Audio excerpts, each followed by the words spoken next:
So in addition to independent and dependent probabilities, we also have conditional probabilities. So what a conditional probability means is what's the probability of this event happening given that this other event has already happened. And the way that that's written is like this, A/B. When you read that, it would be what's the probability of A given B. So what you want to do is it's the probability of A and B. So both of those things happening divided by the probability of B. So what that is it's the overlap, okay, meeting both requirements of A and B divided by the given, the probability of the given. Now, you can end up, because both of them have the same number of events, what you can end up doing is not having to worry about the actual probability divided by the probability. You can do the number of events in the overlap divided by the number of events in the given.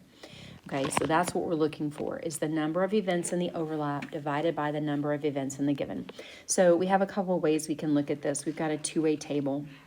A two-way table is exactly that. It can be read in two ways. You can read it horizontally, or it gives you information vertically. If you have a table that has blanks, you can fill it in. So you can see vertically, all of these people had a car accident last year. There were 70 people who had a car accident last year.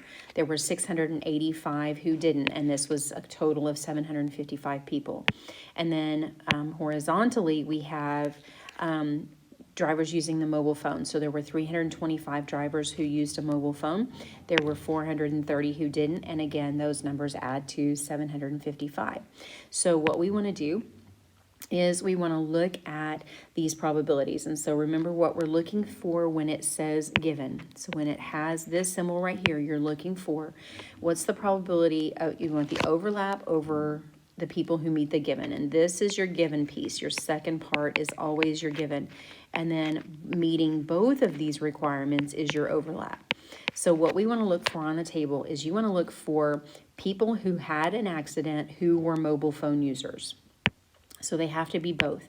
They have to have had an accident. So go to the accident column. So we're going to go to this first column, and we want the people who are mobile phone users. And so we're going to start with this number right here. So those are the people who meet both of the requirements. There were 45 people who meet both of the requirements. And then we need just the mobile phone users. So you decide whether you're going to use your vertical columns or your horizontal columns, but your horizontal column is you're using your mobile phone. So this is you're using your mobile phone, and you go all the way across and you use your totals. So there were 325 people who were using a mobile phone. So we would put 45 over 325. We would reduce that down. And then you can report that as a fraction, as a decimal, as a percent. It would be 9 over 65 as a reduced fraction, or 13.8%. So 13.8% of people who were mobile phone users had an accident also. And so basically what you're doing is you're saying, okay, let's take a group of people. So what's the probability if I take this group of people who were mobile phone users, I take these people who had an accident and I break it down to just your mobile phone users. It's that we're choosing that now that we've chosen a mobile phone user, then what's the probability that they've had an accident? We have this whole group of people. If I choose a mobile phone user, what's the probability that they're going to have an accident? That's the way that we're doing this. So again, when you have this given symbol right here, you look for the ones who meet both requirements. So we want no accident and using a mobile phone. So let's go to our no accident column. Here's our no accident column and not using a mobile phone. So the not using a mobile phone in the not accident column is 405. So there were 405 people who had no accident and were not using a mobile phone. So they met both requirements, your overlap, divided by you're not using a mobile phone. So look at your mobile phone column right here. You're not using a mobile phone was 430. So if I choose from the not using a mobile phone and the using a mobile phone, once I choose the not using a mobile phone, then what's the probability that they did not have an accident? So 405 divided by 430 is 81 over 86, or 94.2%. Okay, so this last one, what's the probability that they had no accident and that they were a driver? Okay, this one's a little bit tricky, but just because there's not really a column, but it's your totals. All of these people are drivers. Drivers using a mobile phone, drivers not using a mobile phone. So all of these people are drivers. So which ones were drivers that had no accident? So again, here's my no accident column. So these are my people with no accident. And they're all drivers, so we're using our totals. And then this is just my drivers. Okay, so they meet both requirements, and then they meet just the given requirement. So 685 of the people had no accident of the 755 people that there were. So 685 divided by 755 is reduced to 137 over 151. And that is 90.7%. Okay, so you want your overlap over your given. So how many people meet both requirements divided by however many people meet the second requirement in the list, or the given. Look for that word. If it's written in words, look for that given. So we can also use tree diagrams to represent our data when we have multiple things. Sometimes it's easy to see our sample set when we're doing, when we have a tree diagram. So say we're gonna toss two coins, we're gonna flip two coins, and we wanna know the probability of getting one head and one tail. Well, we need to consider all the possibilities. Maybe I have a quarter and a dime, and I need to consider them separately. So I can get all the possible things that can happen is I can get heads and tails on the first flip, and then I can flip that coin again, and I can get heads or tails again, right? And so the probability that I'm going to flip heads and heads is 0.5, because it was 50-50 begin, the first flip, and it was 50-50 the second flip. So if I multiply those together, then there's a 1 in 4 chance that that's going to happen. Now, ultimately, I think that there's an easier way to do this instead of multiplying these percentages, particularly with coins, and then when we look at number 6, is use these tree diagrams to set up your probability or to set up your sample set. Because now it's really easy to look. Once you have this set right here, it's easy to see the probability of getting heads and heads. Well, so heads and heads, right? That's heads times heads. So that has to be 1/4. So then each one of those has 1/4 or 25% probability of happening. So the probability that you're going to get one head and one tail would be there's one heads and one tails, there's one heads and one tails. So 2 of the 4 in the list, right? 2 in the 4 in the list, or 1/2. Or if you add 0.25 and 0.25, you would get that same number. What's the probability of getting at least one tail? Well, so basically I want at least one. I could have 2, so that's going to be this one, and this one. So I think it's easier just to use the sample set instead of using the percentages. 3 of the 4 of the sample sets fit the requirement.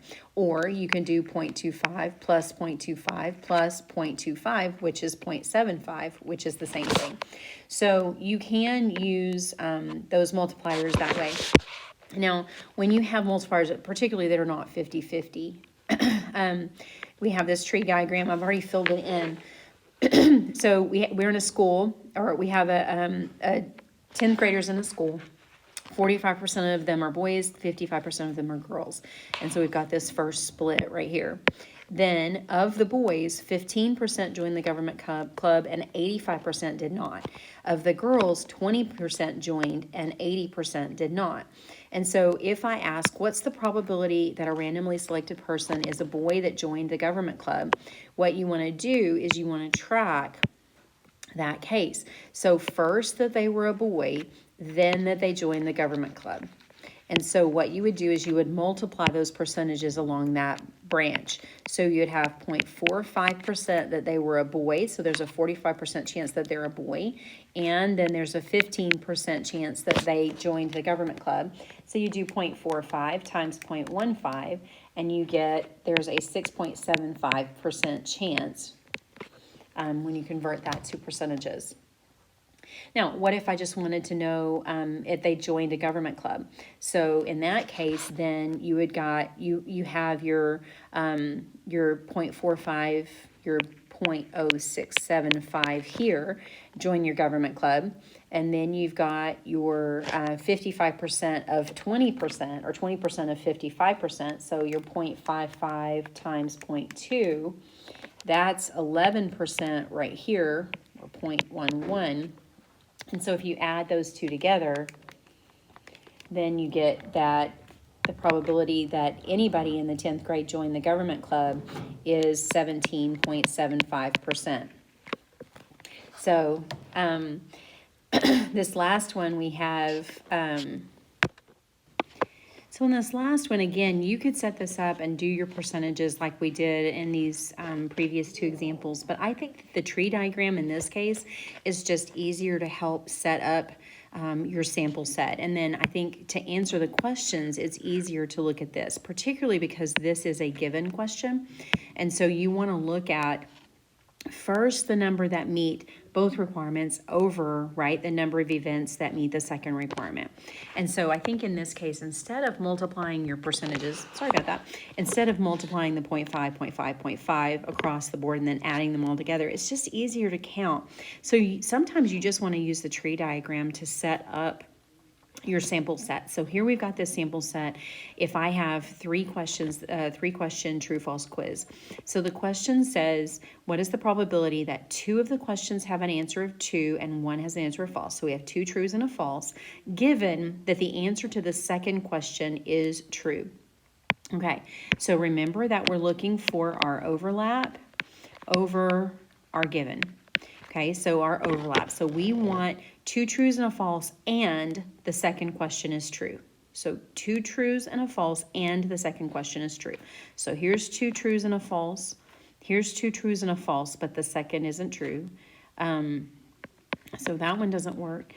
Here's two trues and a false with the second one being true. This one, and then there's no other, so you got to look at two trues. So we have two that have two trues and a false with the second one being true. Okay, so there's a lot to that, but we need two trues with a false and the second one is true. Over, now we need the ones that show that just the second answer is true. So then you go through and you go, okay, well then this one has a second answer is true. This one has a second answer is true. This one has a second answer is true. And this one has a second answer is true. Remember, it's overlap over given that the answer to the second question is true. So we don't care about anything else, just that the second question is true. So there are four that meet that second question is true. Okay, that's all I had to do. The first one, I had to have the second question is true, and there had to be two trues and a false. But the bottom just had to be the given, which was the second one is true. So you just go through. So use that tree diagram to help create, particularly when there are two choices, true, false, heads, tails. And so then we find out that we have a 50% chance or a 1/2% chance of that, or 50% chance of that happening, or a probability of 1 to 2. Okay, so the big part about this is the conditional probability. When you see the word given, or when you see the notation that looks like that, A/B, what it's saying is what's the probability of A and B happening given that B has already happened. And you want to look for the overlap, what meets both requirements, divided by what was written after the given, or what comes second in your notation.